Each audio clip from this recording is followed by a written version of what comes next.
Hi, I'm going to give you a little tutorial today on the Vivaldi Concerto Grosso Opus 3 number 11, which is required for the BSYO Concert Orchestra audition for 2020.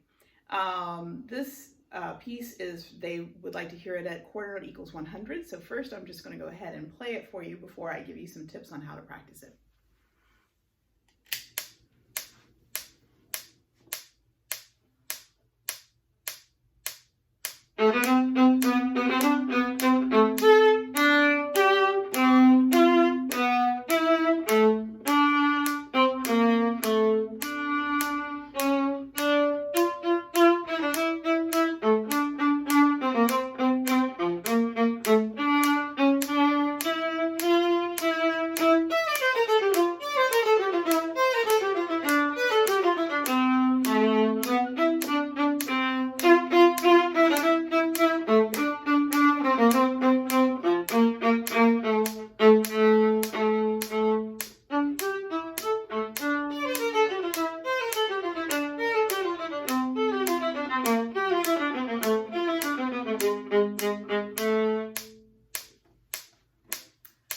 So a couple things to know about this piece.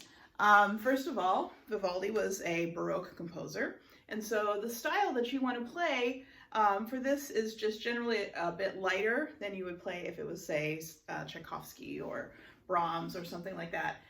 It's the beginning dynamic marking is fortissimo, but that should be tempered knowing that, that this is a Baroque piece, and so it's not going to be forceful.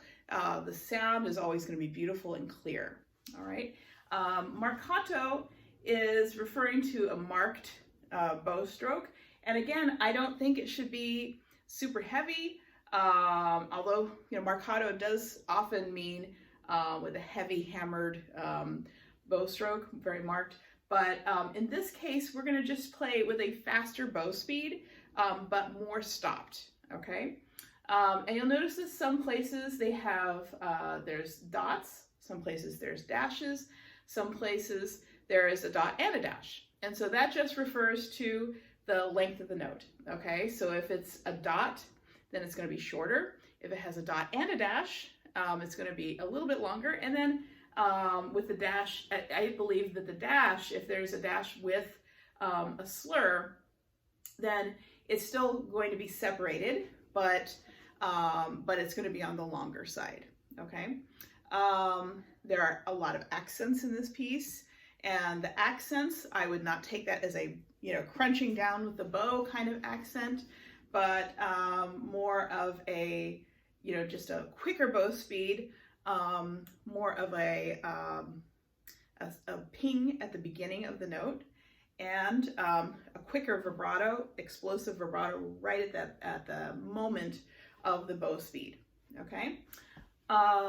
Let's see, what else is there to know about this? In the two measures before 58, it's very difficult to read, but it's actually, so it's 6 eighth notes, T, T, T, T, T, T, and then it's an eighth note rest, and then another eighth note. So it's 3, 4, T, T, T, T, T, T, T, ta, ta, ta. That's the rhythm there. It's hard to read. I would be very conscious of dynamic contrast in this, and I would definitely not play this in the upper half of the bow. Okay, so let me just take you through it a little bit. So marcato here, there's the first two notes don't have any kind of dot or anything. So just, to get somewhat legato, and there it's a little bit more marked and shorter.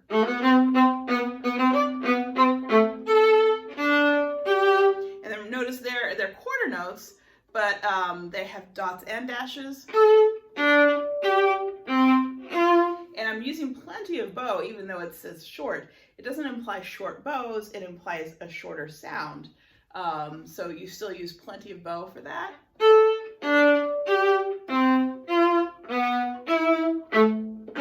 That one can be very short. And then accent, so accent with vibrato. Then here, so that's a little bit more sweet. It's mezzo forte and a bit more connected. So, but still not completely connected. Notice the vibrato of explosion of vibrato on those notes.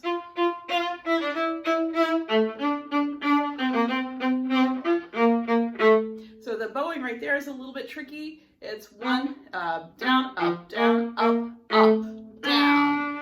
And the reason for that is to get you onto the down bow where the accent is. So you might want to practice that slowly a few times. 1 and 2 and 1 and 2.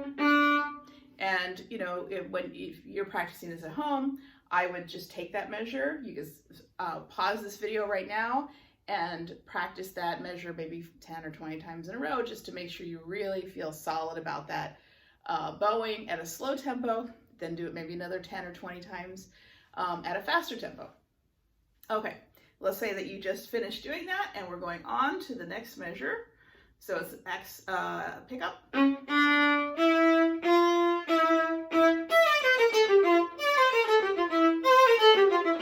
So all these, it's a sequence, right? It starts on the E, da da da da da da da, D, da da da da da da da, B flat, da da, C, da da da da da da, then B natural, da da da da da da da. So each one of those, in my mind, as I'm playing it, when you're going down a scale, you're getting a little bit softer each time, not you know, extremely so, but subtly. So ba da ba da da da da, dee da da da da. But then each time you start up high again, so it's louder again. So it's kind of like decrescendo at a lower level, decrescendo at a lower level, decrescendo again. So that's how I would approach that section. But this dynamic here is still marked mezzo forte, so it's still fairly loud. Let me just demonstrate that.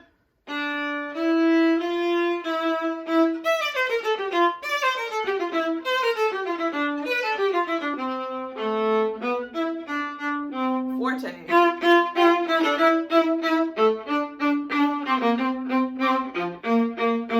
Softer. Even softer.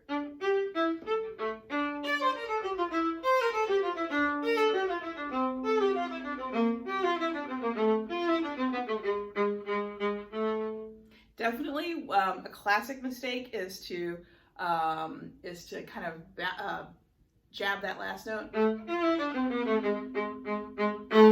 like that. Don't do that. Okay, so that A is probably the softest one of that whole phrase. All right, so that gives you a little bit of practice tips on how to do that. Of course, start slowly. If you're just learning notes and just trying to get a handle on all the notes, what I would do is take small chunks of things. For example, the place where you have the scale.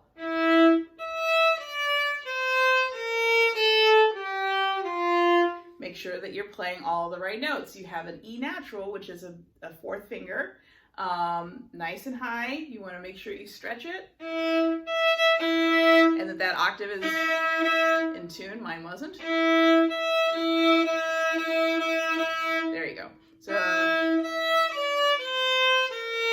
the B flat, nice and low, right against the nut. Okay. F natural. Again, B flat again. E natural, so not a low one there. Anyway, so that's how I would do this. Take things very slowly, do small chunks, put the bigger chunks together, and then when you're ready to do it up to tempo, some of those tips that I gave you should help. All right, good luck.